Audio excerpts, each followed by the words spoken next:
8 साल का एक बच्चा 1 रुपये का सिक्का मुट्ठी में लेकर एक दुकान पर जाकर कुछ पूछने लगा, क्या आपकी दुकान में ईश्वर मिलेंगे? दुकानदार ने ये बात सुनकर सिक्का नीचे फेंक दिया और बच्चे को निकाल दिया।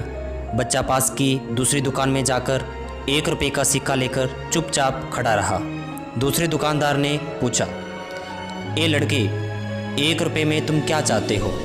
लड़के ने कहा, मुझे ईश्वर चाहिए, आपकी दुकान में है?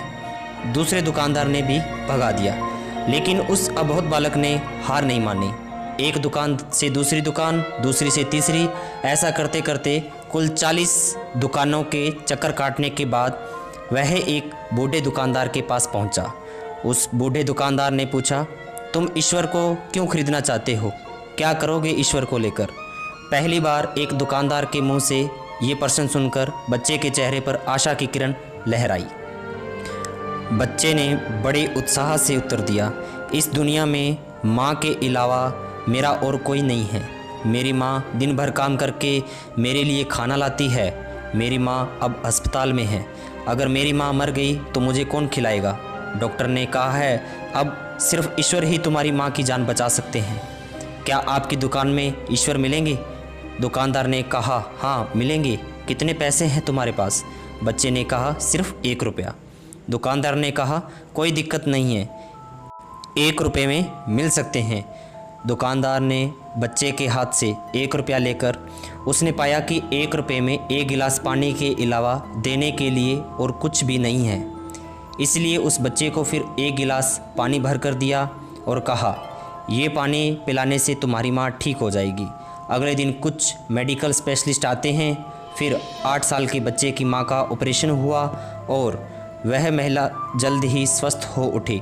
डिस्चार्ज के कागज़ पर अस्पताल का बिल देखकर उस महिला के होश उड़ गए। डॉक्टर ने उन्हें आश्वासन देकर कहा, टेंशन की कोई बात नहीं है, एक वृद्ध सज्जन ने आपके सारे बिल चुका दिए हैं। साथ में एक चिट्ठी भी दी है।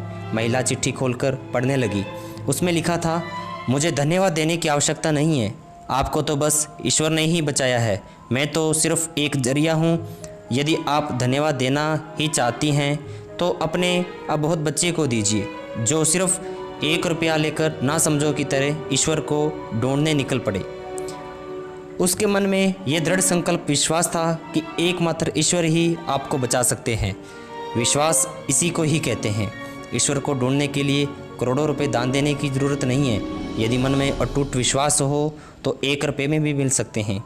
आइए इस महामारी से बचने के लिए हम सभी मन से ईश्वर को ढूंढने की कोशिश करें, उनसे प्रार्थना करें, उनसे माफ़ी मांगें। इस वीडियो स्टोरी पर आपके विचार हमें कमेंट करके ज़रूर बताएं।